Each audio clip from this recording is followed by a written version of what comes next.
is good, everybody? Welcome back. Welcome back. We're live in the building here on the brand new channel RFS Saints. If you're not subscribed to it, y'all need to go ahead and click over. Y'all can search it RFS Saint or youtube.com/@RFS Saints. But we're live here from the Keeping It Real Who Dat Sports podcast, the Come On In Sports Network, as well as Real Fan Sports and on X. Don't you forget it. Appreciate everybody for coming, tuning in, and joining us as we go ahead and give y'all our recap for today's practice, day 9 of training camp. How's everybody doing? How you doing, Dolph? Man, I'm doing good, man. Who that nation? How you doing? Come on in. What's going on, family? Come What's on, going man. on, baby? Yes, sir. Doing good, man. Let's go and say what up to everybody as we're just getting started. And before we dive into everything, Tedra in the building. What up, Tedra? How we doing, man? What's up, Tedra? St. Doug in the chat. What up, St. Doug? How we doing? And my guy, Kai, from Danola Chop Podcast. Make sure y'all go and subscribe over there to Danola Chop Podcast and give my brother some love. Definitely. Hope you're doing well. Get in here, man. Uncle Jerry in the building, of course. What up, Uncle Jerry? How we doing? How we doing? Come on, bro. He said Zach Attack. Who that? Man, look, bro, that shit cracks me up every time you say that because my dad or my uncle, I guess, I don't know, my dad's friend growing up, that's all he would call me is Zach Attack, Zach Attack. Even my grandpa calls me Zach Attack. I'm 29 years old. I walk into a bar, he starts screaming. We got Bruce saying in the building. What's good, guys? Bruce saying, baby, what's going on, baby? Been a minute, baby. Come on in here, man. What's going on, baby? Come on, man.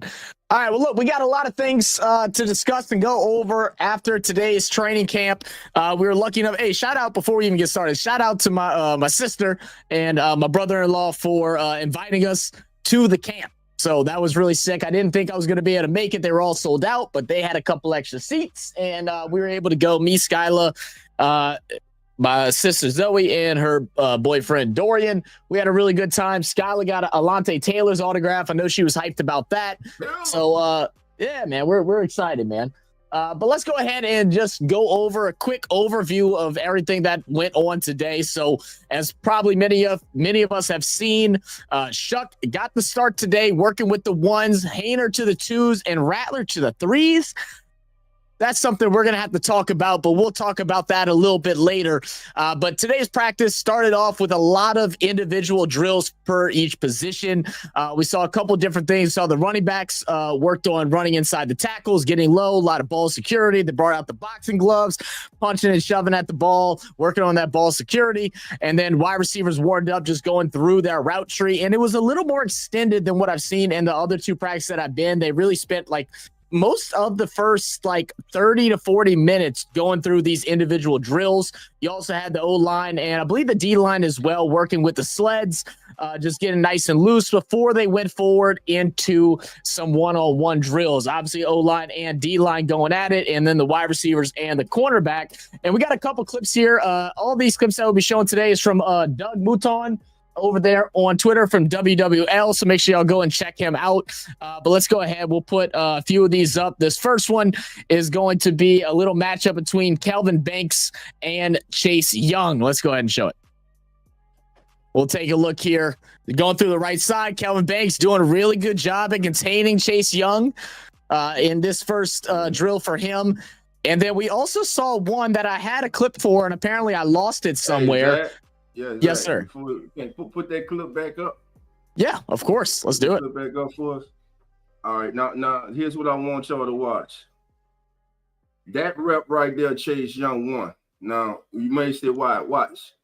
He gets his hands on Kelvin Banks first. He gets his hands inside in his chest. He gets him off balance and he pushes him back. See, boom. Yeah. That rep there goes, and as we've been hearing all camp, these two, it has been a steady flow of back and forth, which you want in camp. But right here, you see the power of Chase Young.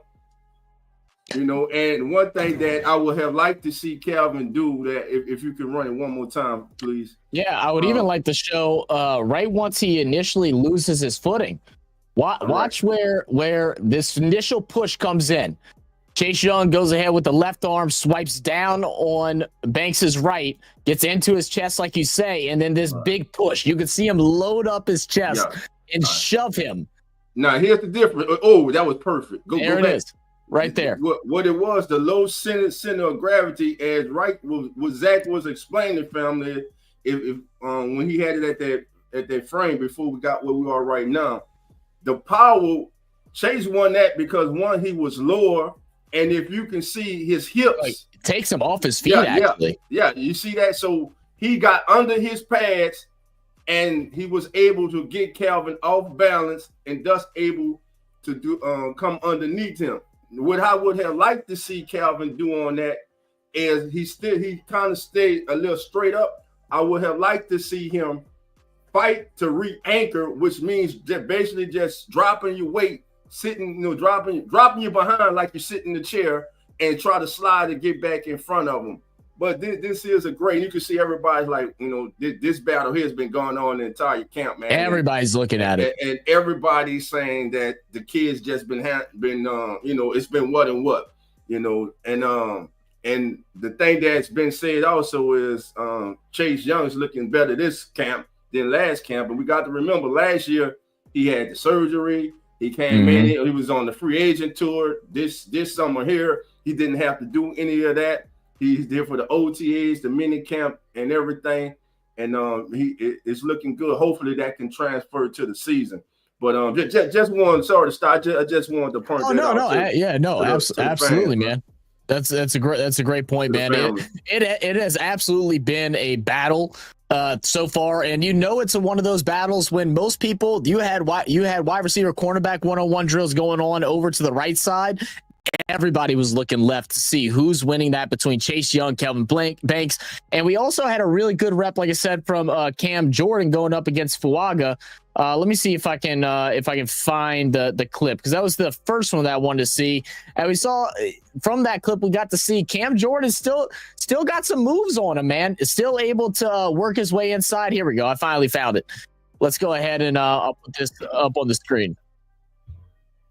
Here, we'll take a look at this here as it comes back around, as Cam Jordan going up against Fuaga. Yeah, he looked pretty quick. Goes outside, good initial push, and then swims inside, goes underneath the arms, and gets that pressure on the quarterback. Look, what Fuaga did wrong. Let me see. Kick. All right, good hand placement. Let's see. Good into slow-mo here. I think that left foot right there kind of gets crossed up. Yeah. And again, low man wins. Look at him get underneath the pads, lifts him up. And once he's lifted up, then he just goes ahead, takes that right arm, swipes down. Swipe out the way. And goes straight through him. Yeah. Yeah, so it's been definitely exciting watching these linemen go at it, and it's interesting to see how this is going to develop into the regular season and into the preseason. As we know, they're going up against each other. So right now, we can only judge how good they are based off of as strong as our offensive line is or as strong as our defensive line is. So this was really fun to see. And then, like I said, afterwards, on the right side, we had some one-on-one drills with the wide receivers. So we'll take a look at Rashid Shaheed versus Kool-Aid McKinstry on just a great comeback route. So let's go ahead and take a look at that real quick. This one definitely had some people oohing and ahhing. It was a good little hand battle in the early part. Little grabbing, and then there's this quick cut. The physicality that we're getting out of Rashid Shaheed this season, I think, is going to turn heads, man. His jersey sales about to go up. His value's about to go up, because every time he has been on the field, he is dangerous. It's no longer just the deep route. It's everything in between. And this development from Rashid is making him dangerous and making me eat my words of the things that I've said about him in the past, because he can do a little bit of all of it. Look at this quick drop step whenever Kool-Aid's playing a little bit more bubble coverage, and then even up close, staying physical, like I said, running through him, quick cut back, using that speed, using that good hips and changing direction. What do you see about Shaheed here that you really like?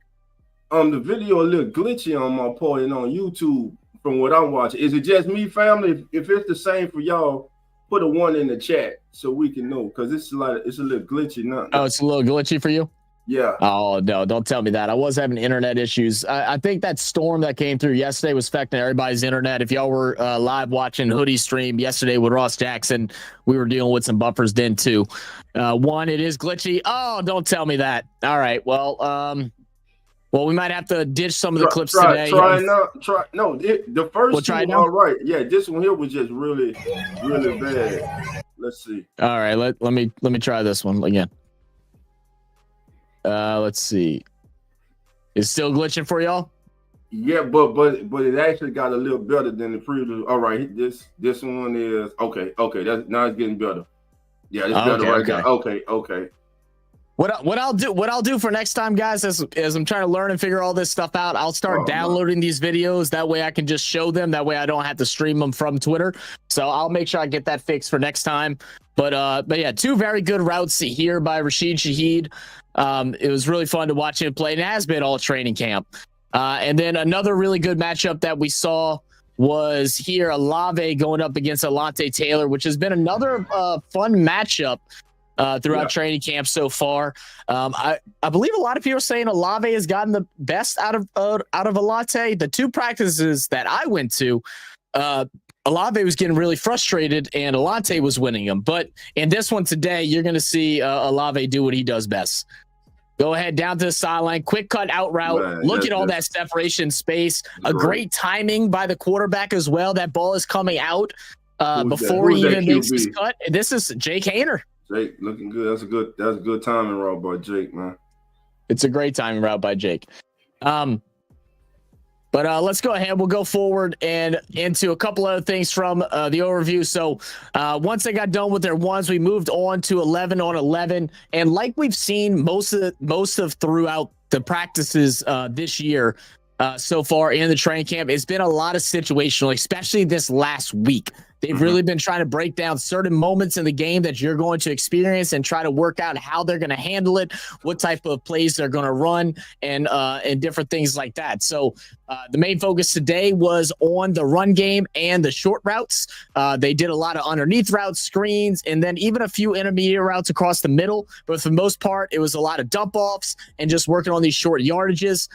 For the most part on 11-11s, we saw the 4-minute drill where we're simulating as if the offense has the lead and you're trying to burn clock. So it's all about getting those first couple of first downs, keeping the ball in play on the ground, letting the clock roll. And which we'll talk about a little bit later on, the things that Kellen Moore is doing has been phenomenal as far as that, putting them in real life game situations. There was even a moment during these drills, which I've never seen in a practice before, where quarterbacks are actually calling timeouts in practice because things are not set up the right way. So we saw one time with Shuck where he got to the line, saw something he didn't like, steps back, calls a timeout. It was another time with Spencer Rattler when he's working with the threes where he goes ahead, breaks the huddle and notices there's an issue with the personnel, hurries up, calls a timeout. They bring him back in, they simulate the timeout, and then they go on and play, and then Rattler was able to get a first down on that play. So, all really great things to see.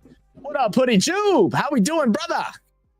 With the 499. Said, who that? Spencer Rattlers win the QB1 battle in camp so far, according to Underhill and Ross. QB1 absolutely is. And we will get to that in just one moment. And then the other 11-on-11 drill that they did today, which was really interesting to see. They went ahead and got lined up at the 2-yard line as if they're deep in their own territory, trying to get that first down from a tough situation. They played it all the way through. If they didn't get the first down, then they brought in the punters to go ahead and kick some punts as well. So it's been really fun to see how they're going through these different situational drills and how the team has adapted. So yeah, let's go through some comments, man. Go ahead. All right. Tim says, Shuck QB1. Today he was QB1, but he's had the least amount of reps with the first team so far this training camp. And let me do a quick observation because go for it.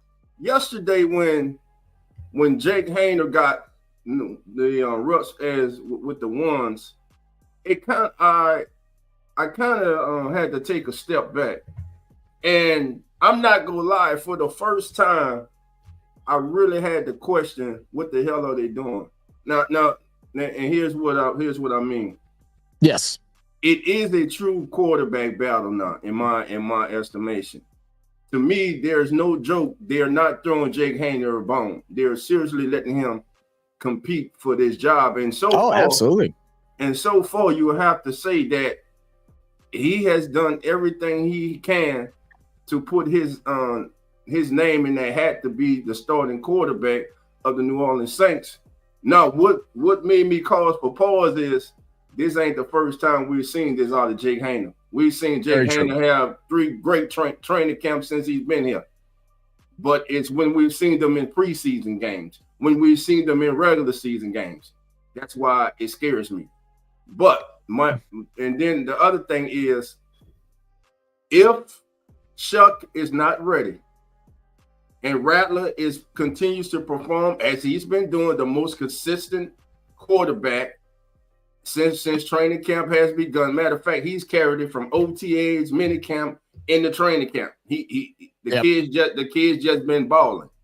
All right, you got to go with him if that's what it is. Now it is early. It's still early, family. I know this day 9 of camp, but it's still early. We're yet to play any preseason games. Tomorrow we get the scrimmage, which I'm definitely looking forward to seeing. I know. The Absolutely. scrimmage tomorrow is going to give you a better indication. But with this 3 quarterback battle, what it is hurting is whoever's going to be the starter. With the getting the necessary reps with the starting offensive unit. Spencer, if he's going to be the starter, to me, Kellen and the staff, they have to make a decision after the Chargers game. They have to. They cannot they cannot afford, in my estimation, Zach and family, to go into week 2 doing this musical chairs at quarterback. You have to know who your starting quarterback is.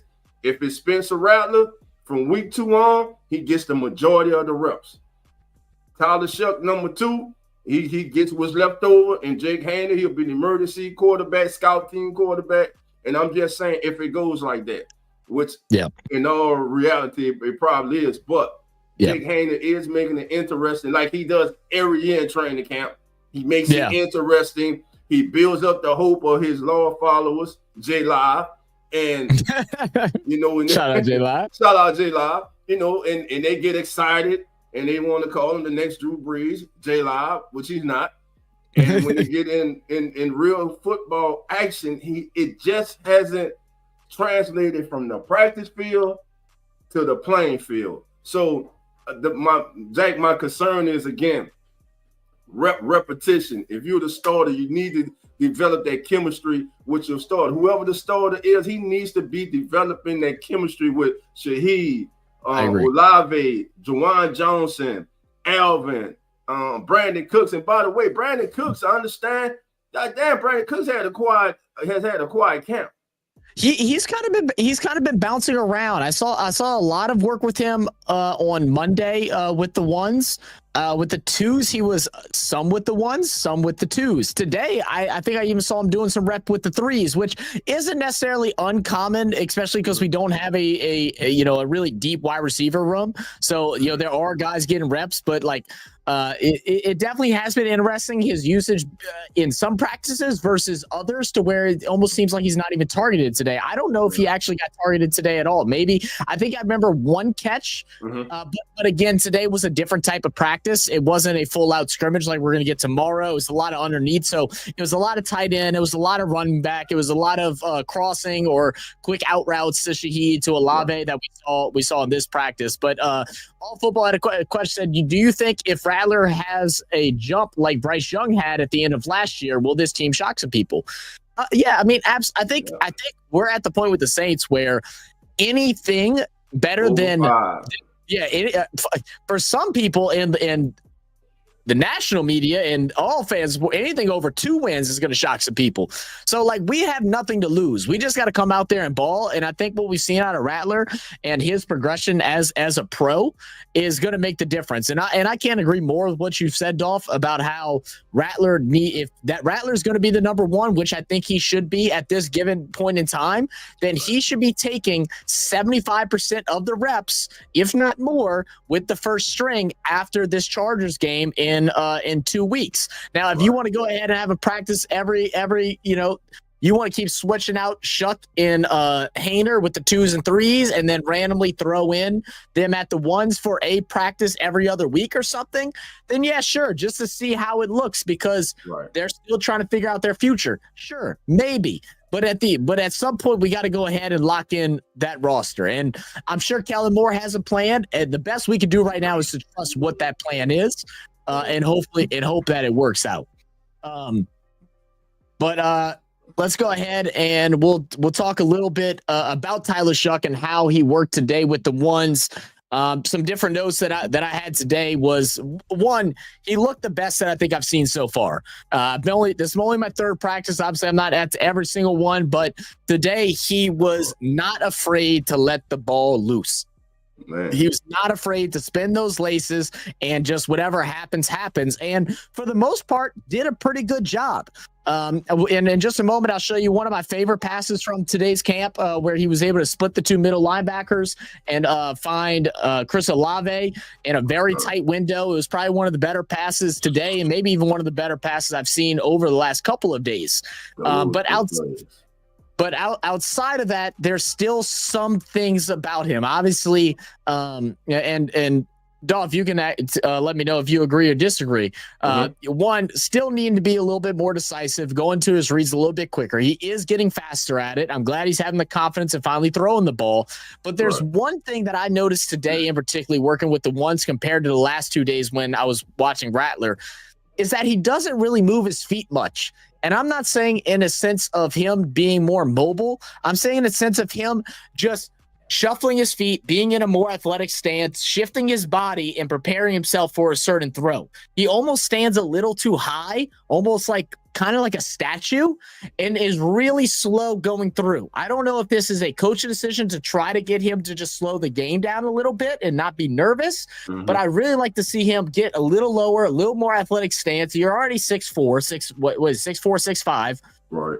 Get a little bit lower, get in a good athletic stance, shift your hips while you're making your reads through your offense, and then go ahead and deliver a quick pass. Because you'll even see in some of these passes, he's not, I wouldn't say throwing off the back foot, but he's not throwing into it. He's not stepping up to deliver some of these throws.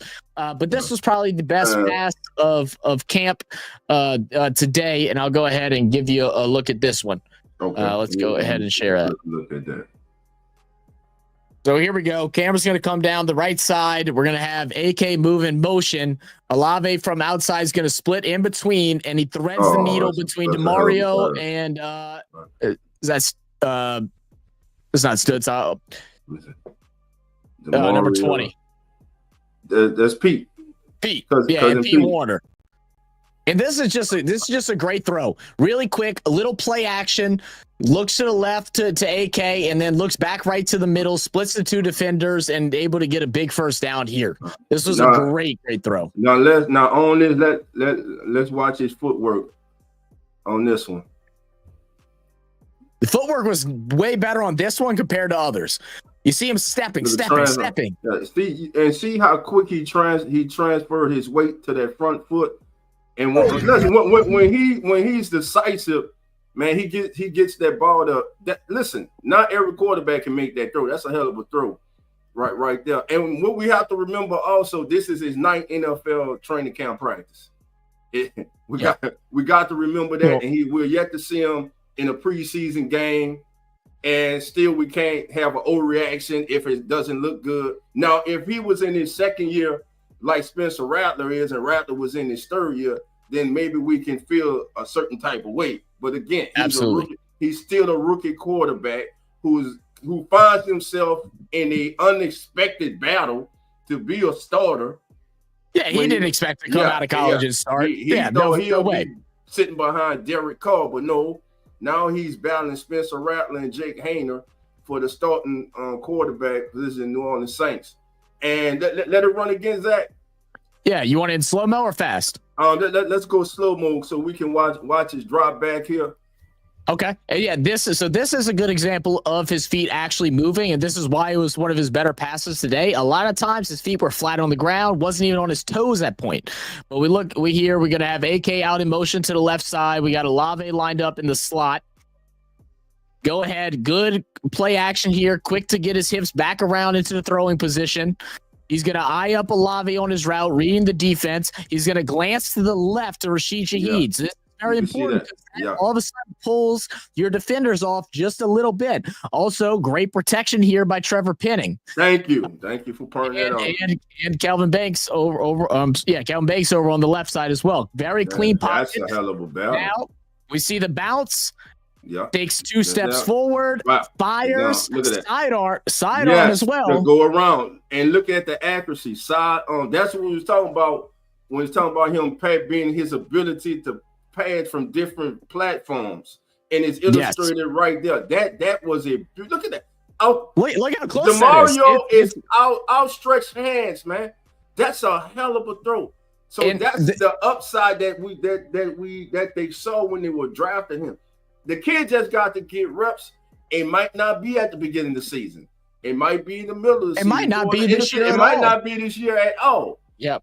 You know what I'm saying? But he has to keep developing it. And I think it's really asinine for some fans to already be giving up on this kid. Now, if we would show a video of him throwing an intercept or a bad ball, you got a lot of it's everywhere.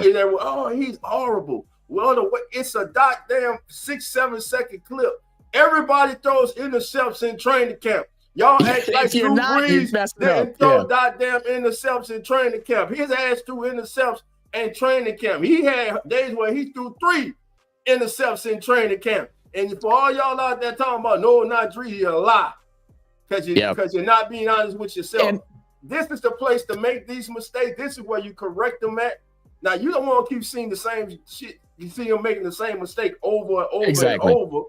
That means he's not getting it mentally. He's not calculating. But this kid has gotten better. I think in the beginning, I believe last year we spoke upon it, Jack, about maybe he was playing it a little too close to good, not wanting to take a risk being in this competition. But now exactly what I was about to say. Man, just go out there and play football.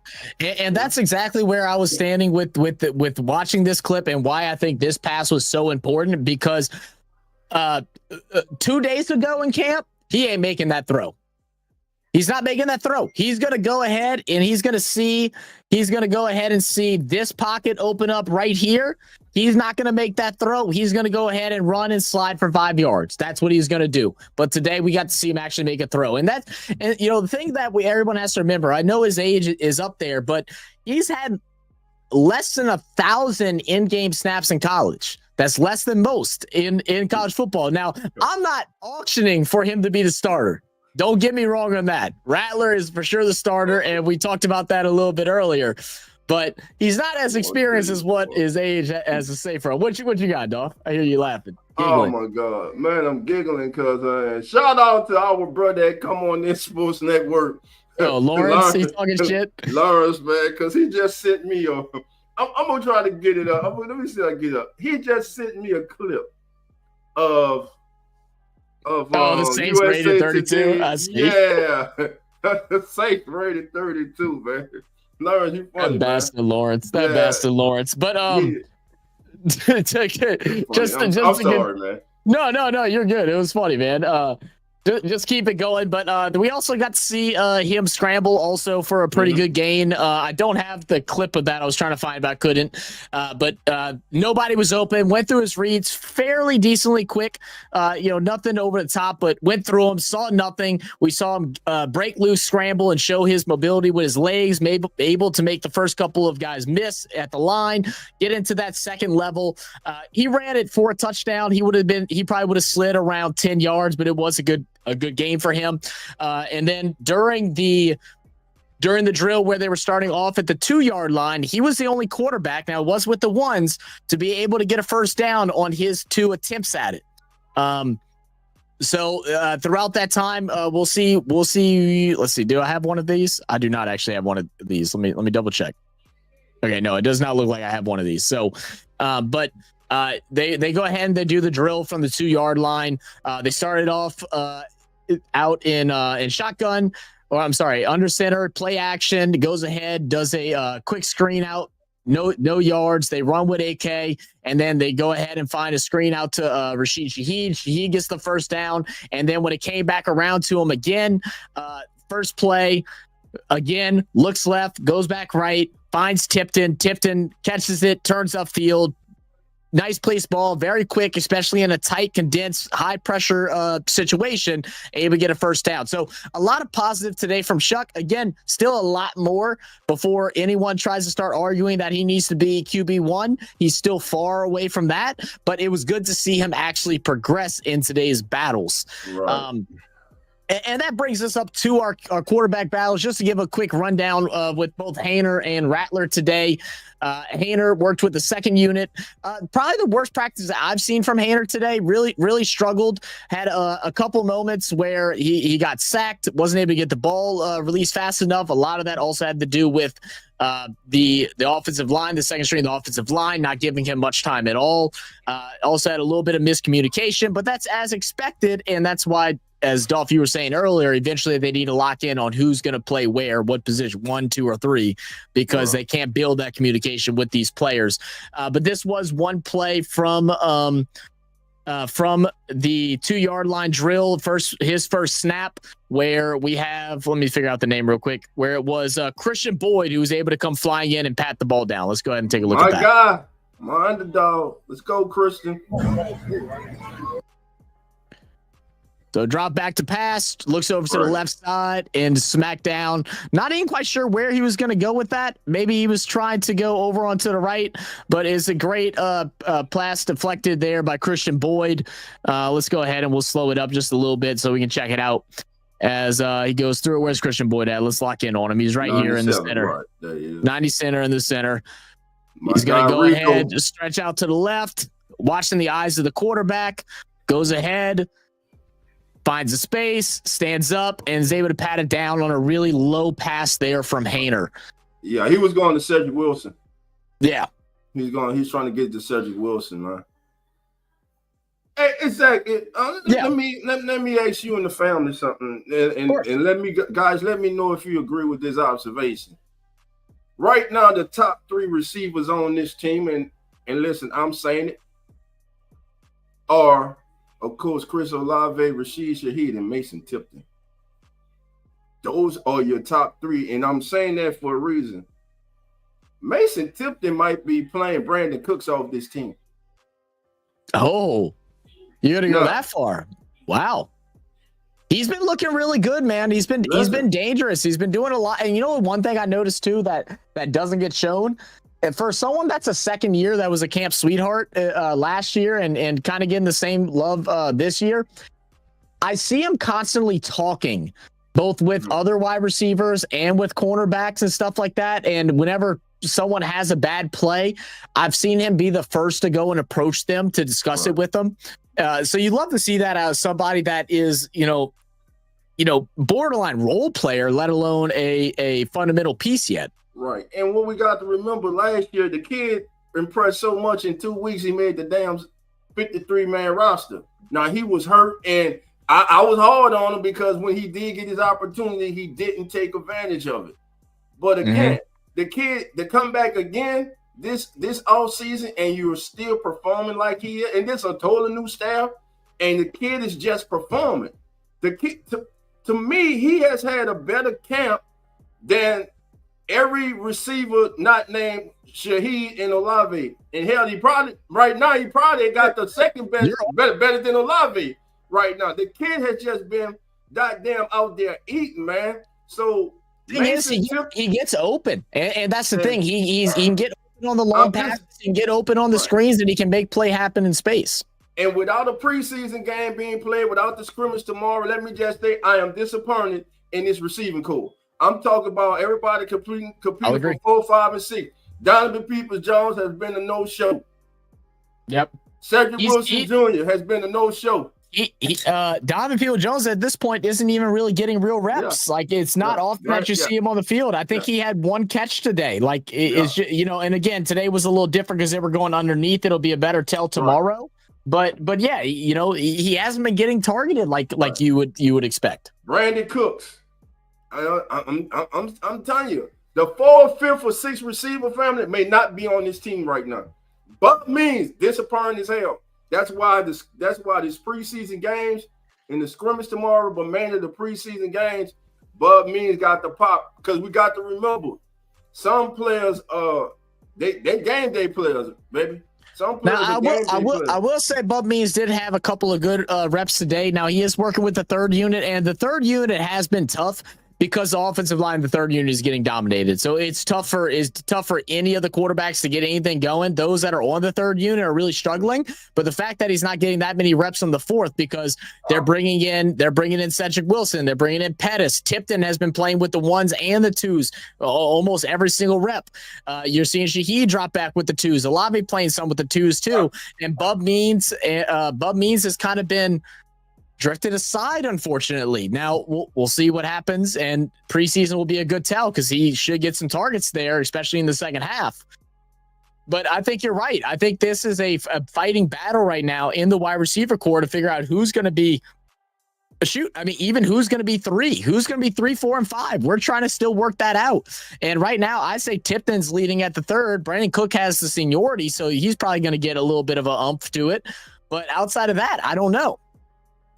What up, Misdemeanor? Oh, you muted, Duff.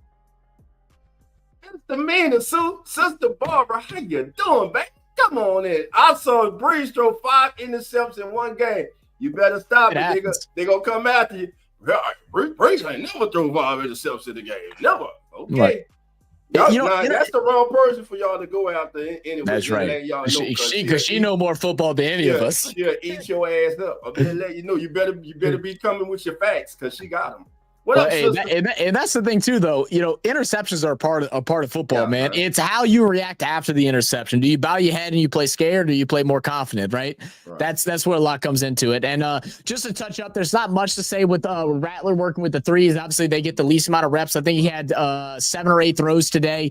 He was almost perfect and should have been perfect. The only incomplete pass did come to the Kendre Miller pass that was going through Twitter a while back or earlier this morning. Where it was straight in his hands. Kendre just missed it. We also started getting a lot of hate. I started seeing a lot of hate comments about, like, get Kendre out of here. This is why he's working with the 3s. Kendre's been working with the 1, 2s and the 3s. He worked a lot with the 3s today, but he was mainly with the 1 and 2s the last couple days that I've been, and he's been really good. That was just a really bad drop pass.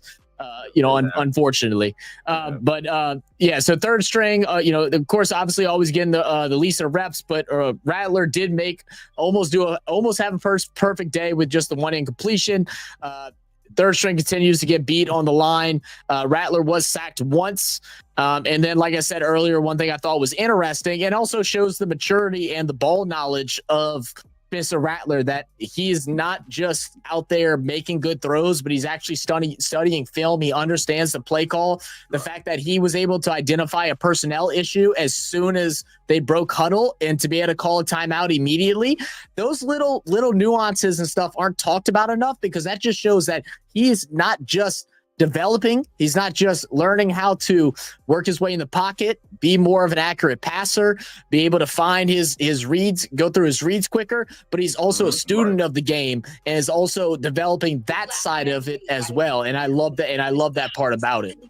And as we talk about the quarterback battle, I mean, what is your thoughts? I know we talked about it a little bit, but like, what are the good, let's talk about Rattler in particular. What's some of the things about Rattler that you've really been excited to see? And what's some things you think he can bring this year in the regular season, assuming he's going to start week 1, versus what we saw out of him last year? As of right now, one thing, I'm going to start with things that kind of concern me. That this could become a habit. Turnovers in the red zone. Now, one ball, the first intercept, he was trying to throw out of bounds. It was just a hellable. He didn't get enough on it, so Quincy was able to get that one. Now the second intercept he threw, hell, you got to credit Danny there. Quincy, Danny, I mean, Danny just went up. Oh, I'm sorry, that one. Yes, Stutzman just went up and grabbed it. So that's good defense. That was a good play. Listen, I'm gonna tell y'all the old saying, and it's true because sometimes we forget this. They get paid on the other side of the ball too. Yeah, we like the offense, but the defense got a job too, man, and they're trying to show out as well and make their spot on the roster. That was just a hell of an athletic play by him. Now, what I do like, what I've been hearing from Ross, from Nick, from John, from both the John Hendricks and Sigler, man, shout out to the entire crew, media that cover the Saints, man. They do my guys, they do a great job, man. Thank you guys. I'm gonna cut you off for just 1 second, to talk about how great they are, man. It's so amazing, the culture here in New Orleans at training camps. When Ross walks across where the fans are standing, everyone, Ross, yo, my man, what up, yo, Nick, people are clapping when Nick Underhill walks across the screen. By the way, guys, we have an interview with Nick Underhill next weekend, so look forward to that. If y'all have, we'll probably make a post, maybe a community post on our channel of any questions that you'd like to ask Nick Underhill during that interview. So we'll make a post of that later on this week. So look forward to that so y'all can get y'all's questions answered. But yeah, dude, they are they got a social status, and it's really cool because they are really just great media personnel. They ask the good questions. They're connected with the team. They give us all the intel that we want to know, and they work their butts off. So big shout out to all of them guys, man. And they tell the truth. They tell the truth. You know? I love that because you don't see that many bad plays from like some of these teams. They don't show them. Right. The Saints show us the good, the bad, and the ugly, man. It's just, man. But getting back to Spencer, man. Yes, go ahead. It's something like Coach Moore said at the beginning. It's going to come down to more than just their gifts, on the field. The thing is, how can you command a huddle? Do the understanding of the offense. Remember, as a quarterback, you have to know what each and every single person on the field what you is doing, including the offensive line. Are they sliding left? Are they blocking down? Then you got to know if the defense, they disguise their scheme, they coverage at the beginning, then right before the snap, the safety is in the box, then he drops out the box. You got to calculate that, and you got to do that in the millisecond, man. So it seems what it seems to me is that he came in locked in. When the Saints selected Tyler Shuck, he heard everybody talking about how pretty much it was just Shuck's job, and he was like, okay, if we know anything about Spencer Rattler, if we learned anything about the young man last season, was he has a fire, he has a chip on his shoulder, and he's got athleticism, strong arm, and he's not afraid. Around and believes he's good, damn, because he is good. Now, and I'm not just saying that. Remember, go find this video. I don't have it now with Tom Pellicetto this summer on Rich Eisner's show on ESPN. Tom Pellicetto said there are GMs, NFL management, upper echelon around the league who believe that Spencer Rattler will be a starter in this league soon. That he will be a starter. So, and it could be now. And it could be in a few months, in a few weeks. in a few weeks, yeah. I'm just saying, family, if he continues to play like he's been playing, he has been. And what's the one thing we want from our quarterback? Consistency. Now, last season, what did he show us? It had first half and second half. When you were sitting there, you can't say you wasn't. Yep. You were sitting there, you were watching him deal on that feeling. You were like, damn, my God, we may have us a quarterback. And then the second half come, and you're like, what the hell happened? And that happened far too much for me. And that boils down to, like, the things you said, consistency, but also adjusting and learning the game, right? So, like, right now we've been seeing Spencer Rattler being able to dissect the defense. That's the Saints defense, some that he's faced because he practices with them how many times throughout the year? He had a full year last year so far now. And then now we're going to go into the regular season, the preseason, where these guys are going to go up against where they're going to go up against other defenses that are going to have different schemes, some schemes that are going to be odd because it's not what he's used to seeing with what the Saints defense is running, and how are you able to adjust? So those are a lot of things that a young quarterback in the league has to adjust to, and things aren't going to be perfect. What we're looking for is progress, and that's the biggest thing. And before you get to that comment, I want to say a big shout out to all 77. I saw 80 something at some point for tuning in to the Keep It Real Who Dat Sports podcast, as well as RFS Saints. RFS Saints is the new channel here for Real Fan Sports. If y'all want to go ahead and subscribe, we're at 25 right now. We're trying to shoot it up. The goal is to have 100 before the regular season. Come show us some love. We're going to do weekly evaluations. Right now, I'm doing live streams every time after I go to camp to give you all my breakdowns. We're going to do live streams for just about every single game, including preseason, as ugly as it may be. We're going to do live streams during that. We're also going to do some reactions to some historical moments in New Orleans Saints history, as well as last year. So look forward to that. But go ahead, Dolph. Yeah. Let me answer my guy, Tim Duncan. Tim done put it in there like 3-4 times. I see it. Go ahead and talk. I'm going to step away for a second. Shuck QB number 1. Shuck is not QB number 1. Spencer Rattler is not QB number 1. Jake Hayner is not QB number 1 because your head coach has not come out and said who the number 1 quarterback is. Now, from all indication from the play, it looks like it's like the leader in the clubhouse right now is Spencer Rattler. Going into this thing, the leader in the clubhouse was Tyler Shuck in most people's estimation. But it's taking him some time to get up, and Spencer Rattler is eating. He came into this camp mentally and physically prepared to do what he had to do to, first of all, show this coaching staff, like, hey, you selected him in the 2nd round, but guess what? It don't matter to me. Y'all underestimate me. That's fine. I'm gonna show you what I can do. And listen, we got to remember this too. When they're out there, they're putting this on tape for other teams. And y'all remember right before camp, I said, I'm with whoever wins the starting job. That's who I'm rolling with. Whoever's in there, that Sunday quarterback in the Saints, that's who I'm rolling with. But let me tell you this: what they also could be doing.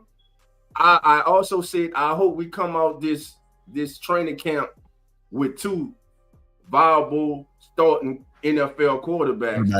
And then, family, guess what? Our team needs a quarterback. Guess what? Got one. You can trade them. You can get some extra picks in. You see what I'm saying? And then, but this is the thing. It's good that everybody has a favorite of who they'd like to win this battle, who they feel like is winning the race at the moment. It's not a bad thing that the guy you wanted isn't there. It just means that someone else is currently playing a little bit better. Maybe the other person will develop and overtake them. We don't know. That's the fun that's happening right now with the Saints camp. It's going to be an ugly season, but this is exciting because we're getting to watch a true battle for quarterback 1 like we haven't seen in a very long time. And we have 2 guys in both Rattler and Shuck. And then, I'll throw Hayner in there at this point too because of how well he's played in camp, even though I don't really feel it. But that's all great things. Derek L, what up, family? How you doing? Brother D, what's up, baby? Man, come on in. What's going on, baby? My boys in the building, baby. Come on in. Man, you know what, man? I'm sorry, Zach. No, do you think? Man, shout out to my guys, man. Man, we miss y'all, man. Shout out to the NOLA bros, man. Man, go ahead and tell everybody who that, man. Who that? That's right, baby. Come on, man. How was football practice? Good. It was good? You killing them? Yeah. All right. Oh, wait, who's your favorite team, the Saints or the Cowboys? Saints. All right, there you go. Okay, we good. We good. All right, man. Yeah. Y'all don't know that's a little dude run the house, man. Yes, sir. Hey, that's how it works, huh? Brutus, I like this comment here, man. Said, for me, I definitely think composure, confidence, and aggressiveness. This team has been starving for those things at quarterback. And that's exactly it. And that's what I want to see this year overall is I want to see the confidence and I want to see that aggressiveness. I don't want you to be afraid. Don't hold back. If something goes wrong, it's cool. We're expecting it. We're young. Let's go ahead and let's figure it out. Let's get some answers. Let's see when you make a mistake if you can improve from it. What up, Demetrius? Oh, D, what's up, Come on, baby? We definitely back, baby. It's football season, baby. We back, baby. Hey, family, but real talk. Demetrius, everybody in here right now, I need each and every single one of you. The link is in the chat. If you aren't subscribed to RFS Saints, please go right now. Look, we got 80-something in here. We should hit 100 before this show goes off. That'd be crazy. That's the link right there. If we got 8, he got what? 20. We had 25 now for RFS. We 10 away from keeping it real from hitting 1,000. So right now, oh wow, I didn't even see that. Hell yeah, come on, baby. Hey, so look, right share. now we need what that is 60. We need 60. what?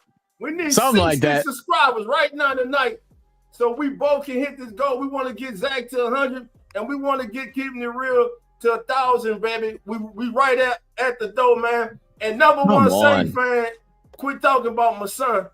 Quit. I talk about my son. His head too big from the headphone. That's his cousin for y'all. Number one Saint fan is Rip. That's his cousin. Yeah. Oh, okay, yeah, okay. About his head too big. Stop it. And before we keep going and get away from the self-promo, man, we do appreciate y'all for tuning in, man. If y'all do enjoy it, go ahead, like, subscribe, all that good stuff, man. Plenty more to come, and you won't regret subscribing. If you don't subscribe now, you're going to subscribe later, so why not get it over with? What up, Jason K? What up, Meg? I hope you're doing well. I saw you said still annoyed about the I'm sorry, Meg. I know it's tough. And I said, you said sounds like Saints are having a similar camp to the Hawks. Said that that Milroe could be interesting. That is pretty cool. What's up, buddy? Hey, bud. Right. Thank you. You don't want nothing to do with me. Thank you, number one Saint fan, for subscribing. Appreciate y'all. Keep it going, baby. Well, let's go ahead and talk about this camp overall. And this was, again, another defensive dominated day. We've had Thursday on the closed camp where it was a 50-50 battle with some people like what Jeff Duncan, who's been covering the Saints now for 26 years, said that it was the most intense, competitive training camp practice that he has seen in his career covering the Saints, which I think says a lot about what this organization is trying to do, how much these young guys are trying to compete, and what Kellen Moore is trying to develop as a team. And then also a great offensive win on Wednesday. But today was all about the defense. Man, a lot of great stops, and probably one of the biggest guys that was just flying all over the field, Dolph. You've got to check this guy out. This is Sanker, the rookie. Watch him go from 0 to 100. And this isn't the only time that he did it. This is just the only time that I got a clip of it. Watch him come across to close out on this short screen to the left side. Look at him fly. Look at 33. Let's go back to the beginning. 33 standing right here. Watch at this closeout speed. And this is why we grabbed Sanker. Run defense was on one of our biggest struggles last year. We could not stop the run to save our life. They got into the second level, and then they were gone. This was why we brought in Sanker. I wanted your boy from Notre Dame. I was very surprised we missed him. But Sanker is turning out to be something special. Watch this closeout speed. Again, as soon as it happens, split straight through between the blockers. Penning couldn't get there and goes ahead and lays the tackle out of bounds on who was it that was carrying the ball here? On Marcus Yards. Excellent play from this young kid. Absolutely was a. So it was a defensive battle. A lot, like I said, a lot of short plays today. So it was all about closeout defense for the defensive side. And then also it was about stopping the run, which they did phenomenally today. We actually got to see a good bit of handoffs, a couple underneath passes. I had a Clyde Edwards-Helaire pick video. Let me see if I can find that. Here we go. We'll share this instead. Clyde Edwards-Helaire. This is probably the most active I've seen Clyde in today's offense. Throughout the training camps that I visited, we've seen him take a couple receptions in these underneath routes, just showing that they want to get him involved in the pass game. So this is him working with the twos. He also worked with the ones as well, getting some passes from Tyler Shuck on these little short underneath routes. So we'll take a look at what Clyde able to do here with his veteran leadership in this running back room alongside of Alvin Kamara. So he's going to go ahead and split out to the left side, quick turn, finds the bubble, turns upfield, able to make one miss and then extend forward and get a first yard gain. Clyde Edwards-Helaire had a really good practice today. I know my guy Logan over there with that does a lot of streams with Hoodie Jube. Shout out my guy Hoodie Jube. Go check out his channel. But Clyde Edwards-Helaire had a very active camp today, and that was really good to see as he's been quiet throughout thus far. And that leads me to ask the question to you, Dolph. With this running back battle right now, or with the depth that we have at running back, who are some guys that you'd like to see make the roster? And chat, let us know as well. You did, by the way, Dolph. Sorry. Number 2, we got Kendra Miller making his roster. You can sit here. Y'all can go berserk over a drop.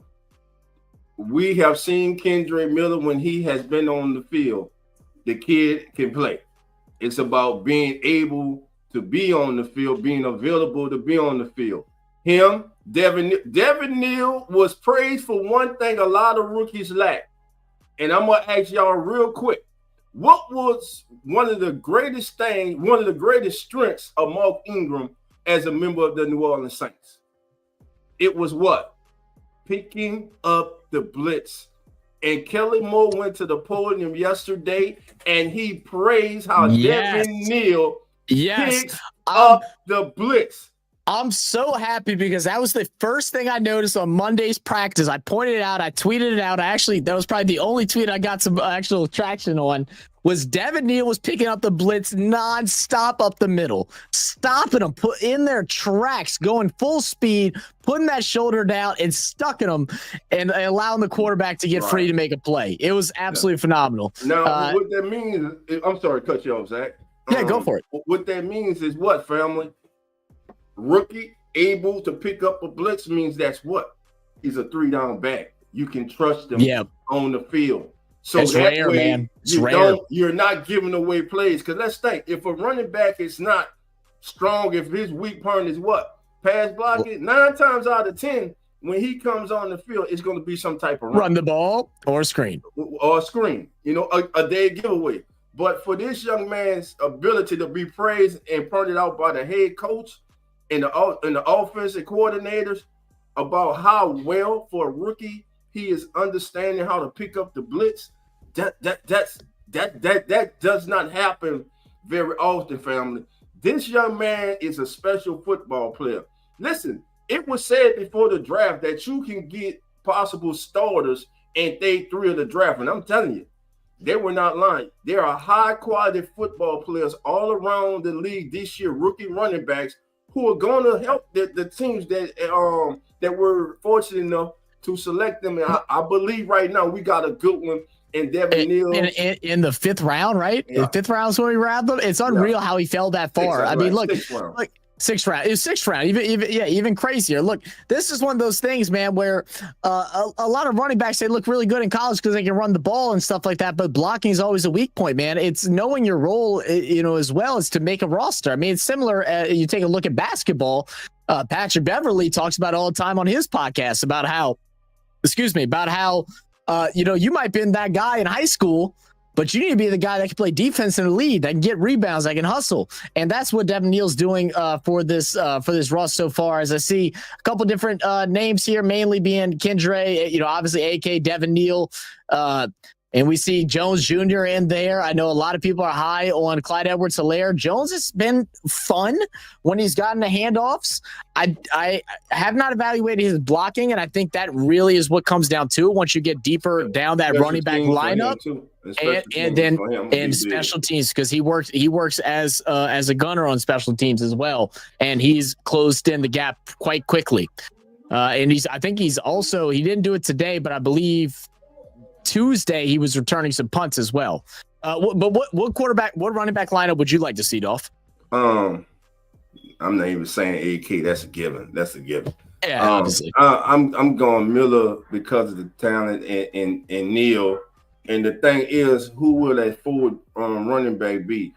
Or possibly could the Saints take a tight end and use, since we don't have a fullback, and use a tight end as a fullback. So we could have 4 tight ends make this team, and that 4 tight end could be used as the blocking lead back when the Saints go in short yardage I formation. But the yeah. top two to back them up right now. And if it is, man, you got to look at the upside of Devin Neal and Kendre Miller. AK Devin Neal, Kendre Miller, and if they do keep fullbacks, I'm gonna go with Clyde Edwards-Helaire. I think right now Cam Akers may be getting released soon. Yeah, look, Cam actually had a really good day today, and I'm one of the bigger Cam Akers haters, and I'll fully admit that. And so take my opinion with a grain of salt. I just never felt like I just never felt like he had it. I didn't feel like he has the it factor, but today he played really well. He had I'm trying to remember based off my notes without going back into my book. I think he had like 4 or 5 carries, and I think 3 of those carries all went for about 4 or 5 yards, and he played really good. We saw him get interviewed today. And the one thing I like about Cam Akers now that he's been in the league for a little bit, he knows that his spot is not saved, right? He was a JUCO demon back in college, came in, has a cult following, did his thing in Los Angeles with the Rams, and then got injured. Couldn't really get back to form, and now has kind of been drifting around to different teams, and he knows that. He's aware of what it takes to be a starter and that nothing is given. So I do like that attitude perspective from Cam Akers, but it's interesting because I think it should be Clyde Edwards-Helaire. Right. But I think Cam Akers is going to give a run for their money. I think Velus Jones, because of his special teams ability, is going to give him a run for his money. Clyde Edwards-Helaire also used today in special teams during blocking field goals. He was lined up in the backside, which I thought was kind of interesting. Normally you have a bigger guy lined up in the back too, but Clyde Edwards-Helaire was there today. So it's going to be interesting, and I feel like that fourth running back is going to boil down to what else can you contribute outside of being a running back, whether it's in the sense of Clyde Edwards-Helaire, whether it's leadership as veteran and being willing to do special teams, whether it's Velus Jones working as a gunner and doing those different type of things, whether it's Cam Akers and him being willing to do different stuff as well. I loved Marcus Jones in college, but I think Marcus Jones is pretty much the odd man out on this one. Gotcha. But just touch on the defense dominant before we go forward. I saw you had a comment up. But again, defense dominating was just a situation where stopping the run was huge today. Something we struggled with last year. They did this phenomenally. There was, I think it was 6 or 7 reps that I've written down that they actually got tackles behind the line of scrimmage, not just in the late second and third strings, but also in the first string. We saw Alvin Kamara had a couple losses. We had Clyde Edwards-Helaire who got stopped at the line, and I believe Devin Neal also got stopped at the line once. So the defense on the run game was really good, and they were able, with Sanker, being able to close out on those quick screen plays for the most part. So let me what's your thoughts, being at the practice you have been at, what is your thoughts on the addition of Devon Gotcha as the nose? I won't try and put a comment out there that I did not evaluate. So I did not, I did not pay attention enough to be able to give an opinion on that. But what about him have you seen through whether it's clips or conversations? Yeah, from video clips and videos that I watched, he's as advertised. He's going to make a huge difference in that run game, man. The man, first of all, everyone was talking about his strength. And he even said it's everyone's stronger in the NFL, but it's also about technique. He has excellent technique when it comes to defending against the run. Now, the thing is, who's going to be, when he needs a breather, when he has to come out, who's going to be that next guy up? Going in, the favorite many have would be Colin Saunders. Me personally, I'm going for my youngster today who had a batted ball down. Y'all already knew he's one of my sleepers. You know what I'm saying? So I'm talking about Christian Boyd. For any of you who don't know who I'm talking about, he was he kind of is a natural. He's the only other natural nose tackle on this team, other than Gacho. And I want to say it slips my mind right now. Help me out, family. Y'all know what I'm talking about, but. Defense normally is ahead of the offense early in camp. So we shouldn't panic or anything. That it would be something to be concerned about if in a week from now, 2 weeks from now, for sure. Or if the defense was just every day just coming on the street, shutting them down or embarrassing them. But it's not been that. The defense has been, just like Spencer Rattler's been the most consistent quarterback, the defense has been the most consistent unit since camp has started. And I love how you put it earlier. They both got to roll, man. We all want to see offense, but the defense doing good is not a bad thing. It just means that defense is a lot better than what we thought they would be, or at least that's what we're assuming. And obviously, because of the way practices work, that a lot of people don't put into consideration. When they practice, they're not always practicing to put themselves in the most winnable situations. You know, sometimes they're organizing it to where they're getting put in losing situations as the offense or as the defense.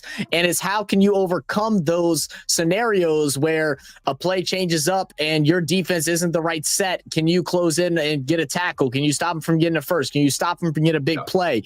You know, these are all things that go into consideration. So tomorrow is going to be a really big tell as far as a whole, because if I had to guess running as a scrimmage, it's probably going to be a thing where offense defense is going to be very separated and they're going to go ahead and truly just coach it and not, you know, not setting anything up. We're just going to see what everything looks, all these pieces, all these situational moments throughout practice so far, how those turn into real play. So it's going to be a very fun practice tomorrow. I did find the other Clyde Edwards-Helaire play, so I'm going to go ahead and show that real quick. This was during the drill where they were stuck out on their own 2-yard line.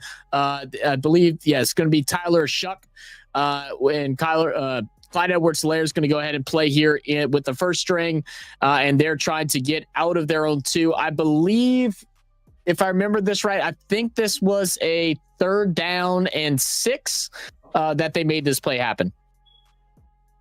So we'll go ahead, see the ball snap, little play action, roll out. Clyde goes ahead, shows they can still cut those feet up, go inside, and look who it is to close out the tackler as well. Alonte's been all over the place. Another guy, we see him closing out. But just a good quick step here by Clyde Edwards-Helaire, not to go out of bounds and be able to cut up field, something that he was able to do really well in college and with KC. They go ahead, lean that shoulder forward, and that gave him enough for the first down to get out of that troublesome territory inside their own 10. So, it's a really good play there. Right. And while we on it, man, let me but to answer your question, Zach, the defense, that's some standouts on defense so far. People who have stood on Coach Alonte, Kool-Aid. We all were nervous. We all were wondering what we're going to do at the corners. Who's going to step up? But damn it, Kool-Aid heard all of that. Kool-Aid said, "Let me show you." Kool-Aid is looking like a generational talent right now. He's a number 1 corner. Now, he's going up against his own. That's why it's kind of very true. That go for me too. That go for all of us. Right now, we overreacting right now to anything we see. Negative. Because our offense could be shit and defense looks good. Yeah. And defense could be shit too. But we'll start getting us kind of a sense of where we need to where we at and where we need to go when they go up against the Chargers. And the one thing I like about that game coming up against the Chargers, this will be their second preseason game. Yes. So we might see their starters that game for a series or 2, since they did not play in the Hall of Fame game. No. Yeah. Danny Stutzman. Right now, the kid looks to be everything everybody is saying he was. Danny Stutzman's been sticking out. Shout out to Quincy Riley. Hey, he get beat, but guess what? He gets beat doing what? Playing the gun. He's trying to take it to the house. He's going for the ball. He's the ball, man. Then he got 2 intercepts, great intercepts. He's got good coverage. I mean, how many cornerbacks can we sit back and name that gave up big plays but also made big plays? You know what I mean? So it's Deion Sanders got beat. Let me tell y'all, you're gonna get beat, but you also gonna beat. You know, that sounded crazy. Pause. That was crazy. As a corner, you got to have a short-term memory, baby. Short-term memory. Got to move on. Got to move on to the next play. It's the second hardest position in the NFL, being a quarterback. Second hardest position. Hey, shout out, because when everybody was talking about cornerbacks and everything, I told y'all forgetting about my boy Rico. You're overlooking Rico. Stop overlooking Rico. Rico Payton's having a good count. And listen, he had it last year before. We saw when he got on the field. The kid's just a baller. The young secondary, man, shout out. Junior Blackman comes in, and with a day or two, it's been really good, man. Look, that was a hell of a pickup. Have you saw today, Justin Reed and Blackman, the two newest additions, man, coming in and just evolve this culture of the Saints. It feels like it's back, bro. It makes me smile seeing things like today after the practice, they go into their post-practice or post-training camp conferences, whatever you want to call them, interviews and different things like that with all the media personnel. And you see Blackman and Justin Reed, the two new guys. Blackman, a younger veteran, and then Reed, the true veteran, comes in and they're interviewing Sanker and leading the interview. You know what I mean? Things like that just shows that all the things that Kellen Moore has been doing as far as like they're going bowling, they're going paintball, how he's been running the practices and everything like that just really shows you that we're developing a culture here in New Orleans again, which is something that's been thoroughly missed. So I'm really excited to see that from these guys and these veterans taking that role, man. I mean, it's really exciting. It's really fun. It's something you can't miss. Yeah, man, it is, man. And like Tedra said, man, Sanker and Holland playing good too, man.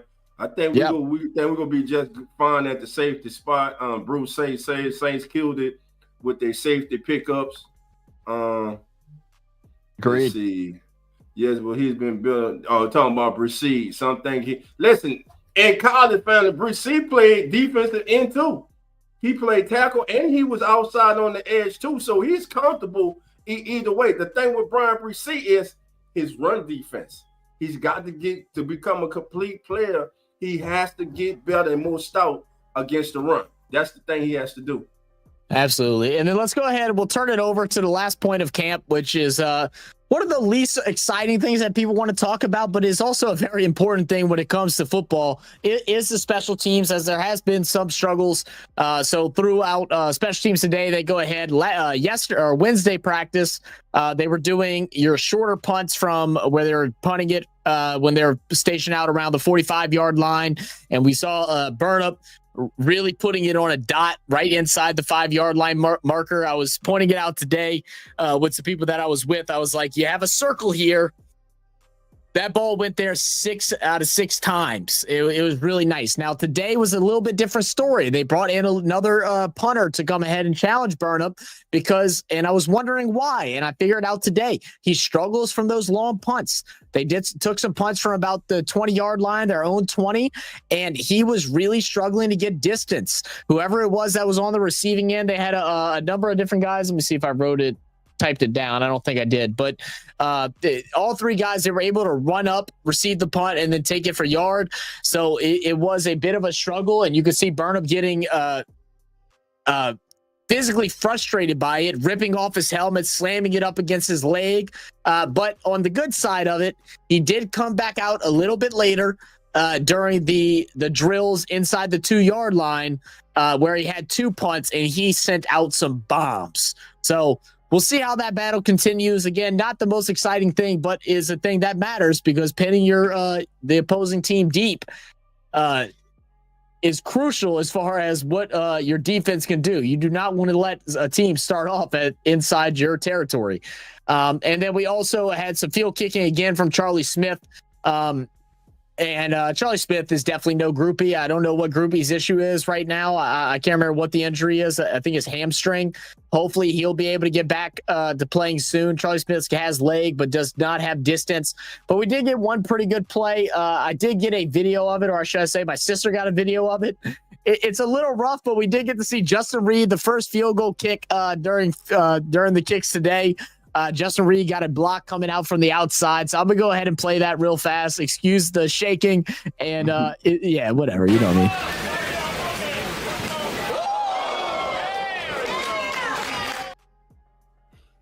I'm gonna go ahead and run it one more time because it's a short clip, and you'll see Justin Reed over on the right side. He goes ahead, beats the outside blocker, and just sprints in, and you can even hear the pat. He smacks the shit out of it.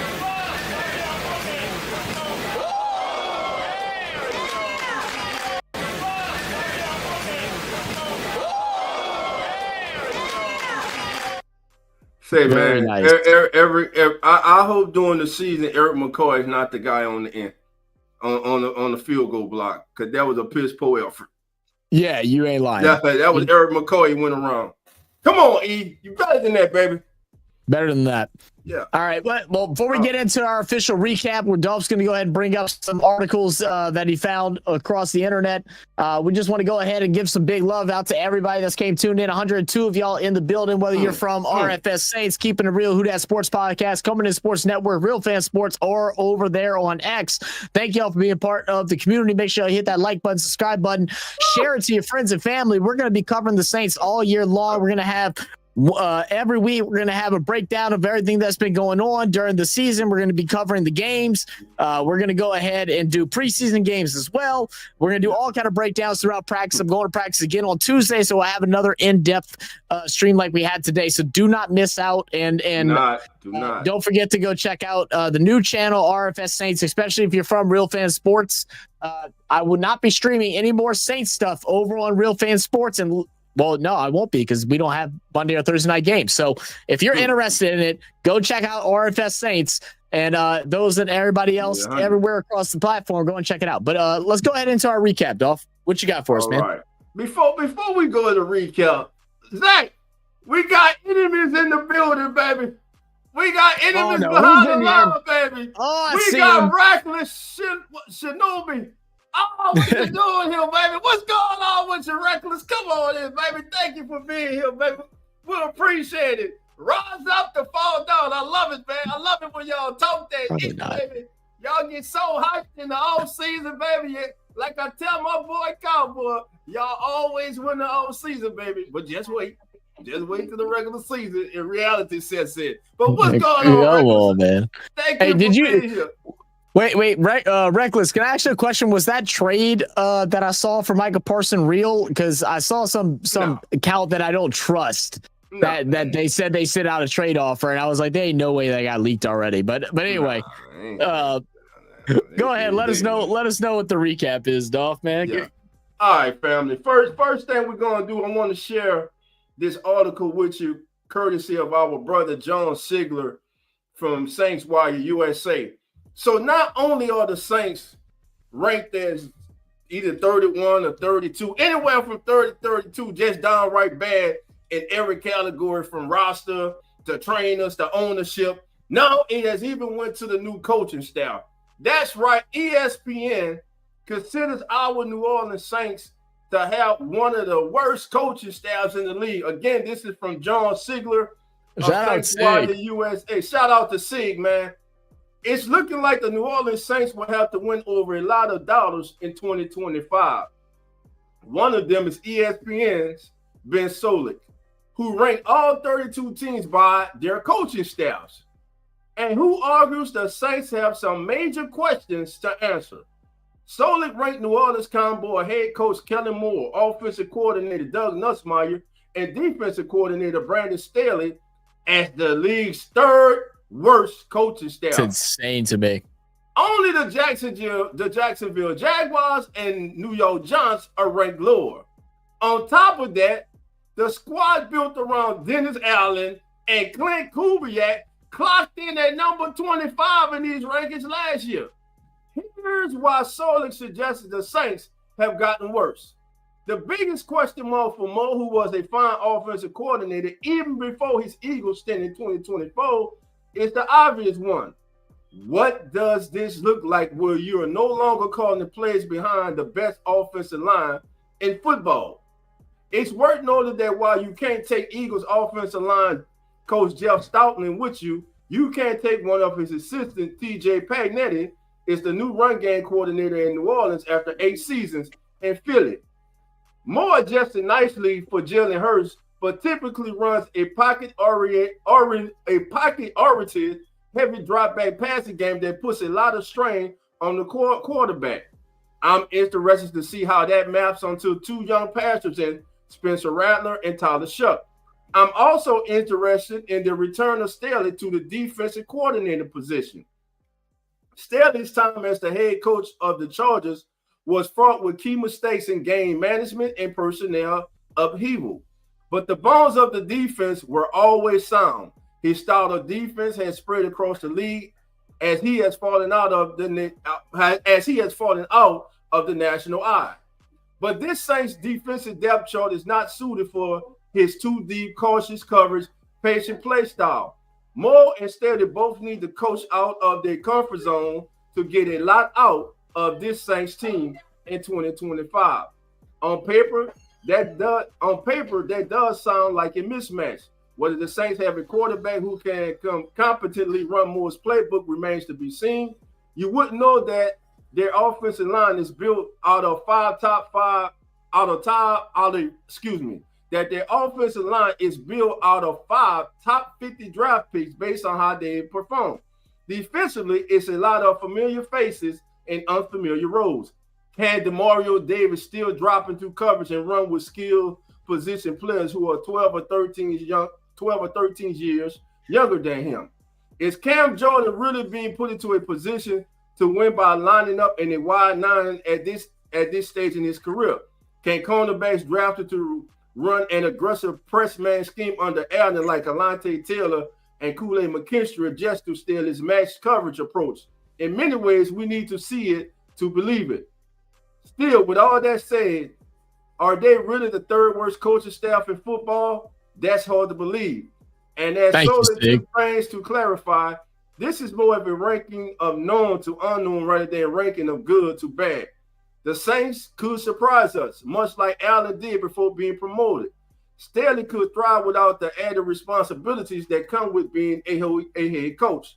Moore would be the first hotshot play caller to burst out of the gate. So again, that was So ESPN has us ranked as one of the worst coaching staffs in the National Football League, and we were worse than last year. Last year we were 29. This year, damn it, we're dead lax. We're 31 out of 32. So 30, yep. Yeah, we're 30. So we dropped down one. But again, that's why you play the games. They have no idea what this staff can do. And Zach, what I think it is too, because I heard this yesterday on Sirius XM, and I kind of agree with, and they had the same kind of mindset. I think a lot of the national media, they're going off of when Staley and Kellen Moore were with the Chargers and the lack of success they had then, calling that a failure. And now what they were saying is now they just flipped. Now Kellen Moore's the head coach and Staley's the defensive coach. They weren't successful with the Chargers. So why in the hell would you think they'll be successful with the Saints? So that's the kind of logic that's going out, because that's people who really don't know this team. They haven't had the time to sit down and study this team on a day-to-day basis, so they wouldn't understand exactly what's going on here. Again, that's why the sentiment that's around the country about the Saints, there's only one group of people that can change that, and that's those guys on Airline Drive who are working their ass off each and every single day. They're the ones who can change the narrative around them this season, and they're the ones who can make those same ones pucker up and kiss their ass. Because I'm telling you, when the Saints come out and they turn all this 30, 31, 32, they can say what they want. They see what the hell they're writing about them. They know what they're writing. And the Saints come out and the Saints go, hell, if the Saints go 9-8, that's still a win. That's still pucker up and kiss their ass because you say they'll win 5 or less games. If they go 10-7, that's an overage. Nobody's seen that coming. Or if they do like Dog predicted, really shock the hell out of everybody and go 11-6, then they really gonna be kissing their ass. And then I'm gonna be on here. Zach will be on here. Ross gonna be on here. Big Q gonna be on there. I'll be drinking my beer and just smiling, bro. I ain't just smiling. I'm putting up every single thing that they said in the offseason. I'm bringing up every bad clip that they had to say. And those same ones going to be the same ones kissing their ass. Oh, no, you going to keep that same energy you got. Because everybody, I guarantee you, we winning more than 5. We winning more games this year than we won last year. And I ain't talking about 6 games. I ain't talking about 7 games. I ain't talking about 8. I'm telling you now, we winning 9 to 11 games. call me crazy, call me naive. Oh, we got a young quarterback. Yeah, I but love guess it, man. what? Guess what? Every damn quarterback in the Hall of Fame, every damn quarterback established now was a rookie damn quarterback. Who has the most interceptions as a rookie in the history of the National Football League? He's from New Orleans. He is quarterback royalty. Man, so don't miss me with that BS. I'm tired of all this BS shit about putting us last and everything. Look at the talent on this roster. There's no damn way people should have the damn Giants ranked in front of us. There's no damn way you should have Jacksonville ranked in front of us. Hell, some of the teams in the top 15 shouldn't be ranked in front of us. I understand, though. I understand. You got to go out there and you got to prove it. You got to prove it. This is RFS Saints, and this is the Keeping It Real Who That Sports podcast. If you don't want the real, you came to the wrong place, baby. Go ahead, Zach. Hey, no, you give me chills. I ain't gonna lie. Look, if anyone knows how to clip, go ahead and clip that whole segment. I'm gonna have to go back and I'm gonna take me a little note right now so I can go back and find this because my goodness, you were speaking some straight up fact stuff. I mean, look, first off, the whole idea of this being the worst coaching staff is crazy to me. If you're judging it based off of Staley's fails in Los Angeles, how do you get a head coach job in the first place? I'm being a great defense coordinator. You go ahead and bring in Kellen Moore, great offense coordinator that obviously has shown that he is doing practices differently, that he is setting up these young players for real game situations. But I've seen people talking they heads off over on Twitter and X, whatever you want to call it, saying, oh, I don't like how they're doing these different things. They're not yada, yada, yada. They're putting them through real situations to get them prepared for what they're going to see in the future come week 1 in September. This coaching staff, whether you believe it or not, ain't no bottom 3 in the league. Are you out your mind? Like, I'd be okay if you went ahead and said the bottom 15, the bottom 12, right? Maybe even the bottom 10. You know, because you haven't seen it yet. I understand it, but we're talking about people on ESPN that their job is to be able to evaluate these coaches and to know what they've done in their past, their prior.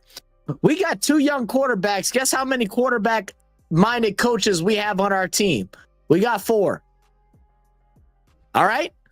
This coaching staff is set up to be successful. And I'll tell you what, there is some bullshit that they're going to go out and say that we are the 30th worst. We've got worse in our coaching staff from last year, from Dennis Allen. And I don't even want to speak your boy's name off as a coordinator because this dude just came and just shook everybody up. He coaches the best first half in the NFL. And you know what's funny? Dennis Allen leaves, gets fired, and he wins something. He improves as a head coach. Make it make sense. Come on, man. Come on now. Let's just get a little bit real, man. Look. Shout out to everybody, man. Hey, look, Danny say talk your stuff. I see Dolph is cooking. Talk that talk, Dolph. That's what I'm saying, man. Dolph is on one right there, guys. Say it with your chest. Shuck RB QB1. You know, Tim Dunn, if he is QB1, I hope so, man. Hey, and I hope, yeah, look, I love all of them, man. F it. Whoever's going to bring us the most amount of W's, that's what I want. Shane Strange in the building. What up, Shane? How you doing? Say, who that? Let's get it this season. This staff's going to surprise everyone. You are absolutely correct about that, baby. Let's get it. They just hate us, and they can't help. They hate us because they ain't us, Cedric. Come on, man. Come on, man. Yeah, DA, worst decision maker ever. Crazy work, man. Hey, Rattler, again, hold on, Zach. Listen, yeah, go. Listen, family. Listen, it got 107 of us in here. Zach needs 75. No, Zach needs 73 more.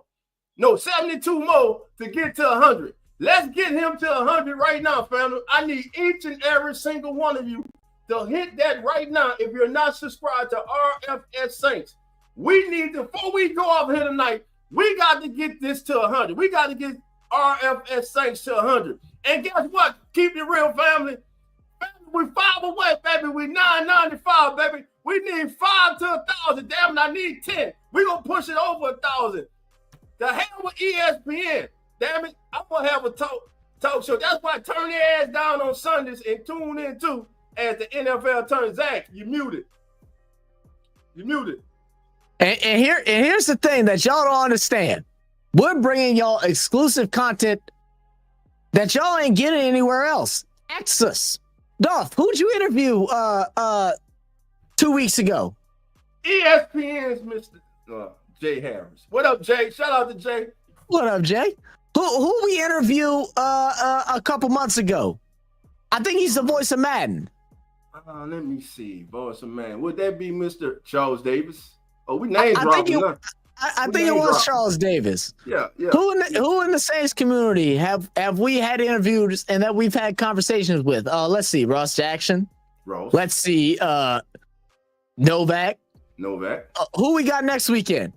Only the man, the myth, NOF, New Orleans football, Nick Underhill, and also who had Louisiana legend, the voice of the Bayou, baby. Knows everything about football. What's his name? I think he's been around since the 80s. He's pretty popular. MD? Mike Detillier? Mike Detillier. What's up, Mike, baby? What's going on, baby? Come on, man. What's going on, Mike? Look, guys, we ain't going to hype ourselves up and act like we know better than anybody else or something like that. But we're just telling you that if you are not subscribed to this channel, then you're going to miss out because we're working hard to bring y'all some exclusive content with the Saints, working with different media networks or different media personalities throughout the media space. And we're hoping to continue to bring that throughout the whole entire NFL season for the New Orleans Saints. We're going to be covering preseason games. We're going to be covering regular season games. We're going to be doing weekly podcasts, going over our thoughts through what they did in week 1 to week 17 to week 18. And then when we get to the playoffs, baby, see, now I might be going a little crazy, but we're going to do all that. So don't miss out. Don't playoffs. Like, yeah, I know we might get, the next interview is going to be more. That's going to be the next interview. But nah, for real, man. Look, we appreciate y'all all for being here. And then just like, quick recap. Again, great improvements for Tyler Shuck this practice. Best that we've seen him so far. Hopefully that'll continue throughout practice. Going into the regular season, Tyler Rattler still number 1 in the battle. We'll see where things go from there. And he has been shining and starring out there. And I think he's going to be a guy that is going to take this New Orleans Saints team to a very successful next several years. We'll see where it goes. Defensively, won the battle again this week, stopping both the run and creating some quarterback pressures. We also continue to see some great plays from our young defensive secondary, especially Sanker, being able to close out just to make big plays on short screens and underneath routes. And of course, enjoying watching Kellen Moore run this offense with lots of motions, how he sets up his lead blockers on runs, going out from both the sides. It has been really great. And then the realism of practices for in-game scenarios, getting these young guys ready for the NFL season when all the books are open and everything's going to come at us at 100%. Will these guys be ready? I think Kellen Moore is going to get them more prepared than what a lot of people think. Yes, sir. Yes, sir. Listen, family, it's been a great time, a great stream with you guys. Hey, I will be live tomorrow. Zach, would you be able to go live tomorrow? What time? We'll figure it out. Maybe around because I know the scrimmage is what time the scrimmage starts. If it's around this time, probably it should be no problem. We'll come on tomorrow night, family, about 6:30, 7 o'clock to recap the day's action from the scrimmage tomorrow that the Saints will be holding. So please come through for that. Listen, I want to thank everybody who has subscribed to Zach's channel right now.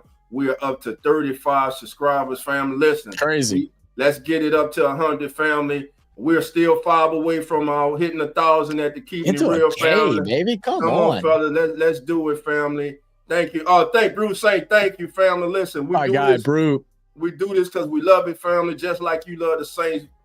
Listen, it's hard work, but listen, it's fun as hell. And y'all already know your family, baby. So you my Who That family. And Zach and I, we appreciate y'all support, man. And like he said, we got a lot of great things coming this season on RFS for you guys, RFS Saints, for you guys. And also on the Keeping It Real Who That Sports podcast. And also the Come On In Sports Network. Listen, y'all get ready. Each and every single morning, Sunday morning, 10:30 a.m. Central Time, 11:30 a.m. Eastern. Tune in. Our rankings every Wednesday. At turns. That's right. We make our season debut, baby, as the NFL turns makes its season debut on opening night. That's right. We're going to be with you Thursday night and Sunday. So we're going to have the first game of the season. Now, I don't know about Friday's game because it is a game Friday, but we definitely going to be with you Thursday and Sunday. Oh, yeah. Thursday going to be crazy. So that's a given for that. But we got a lot of great things coming for you with that. We're going to have we're going to cover fantasy football. And in fact, we're going to have a battle among ourselves for bragging rights. As the NFL turns fantasy league, and hey, we might need a few family members. So please, if you're interested, let us know. Message us and let us know if you'd like to be interested in joining our fantasy league. We're going to have a segment. Shout out to our brother Carlos and PJ, Uneducated Sports Talk. Carlos is going to have his segment when he's going to, if you do DraftKings, Carlos is your man, baby. Start him and sit him with Carlos, baby. Carlos made some $5 bills last year, man. It. He was dealing last year. He had me thinking about betting. You know what I'm saying? He was on one, baby. He was on one. So, and listen, we're gonna have a lot of great guests coming in for you from around the country, speaking on the teams that they cover on a day in and day out basis. So a lot of great things coming. We thank you all so much once again. Please, let's get Zach up to 100, family. We're so close. We're at 35, 65 away there, and we're only 5 away, baby. 5 away, baby. We're going to get 1,000 on the Keeping It Real, baby. Before the season, we're going to hit that 1K. Come on, man. So let's keep it going. And to all my family members on X, I salute you, baby. I salute you with that X. We're 57 strong on X right now. Who that nation? Stand up. Keeping it real with 30 deep. Come on in. We 8 deep. RFS with 2 deep. Real fans. We 4 deep, baby. All together with family, baby. Who that nation is standing up, baby. Love it. Great energy. Great show. Again, thank Zach for the great work he did today, man. Bringing us the highlights from the day's camp, the great insight. Thank you all for taking time out your busy day to join us. We appreciate, we love you. Now I'm going to turn it back over to the host of RFS Saints, our brother, the one and is only, Zach Attack. This bastard. All right, shout out, Road, man. Hey, look, we appreciate you guys. We love you guys. We'll go ahead and catch y'all in the next one. Who that?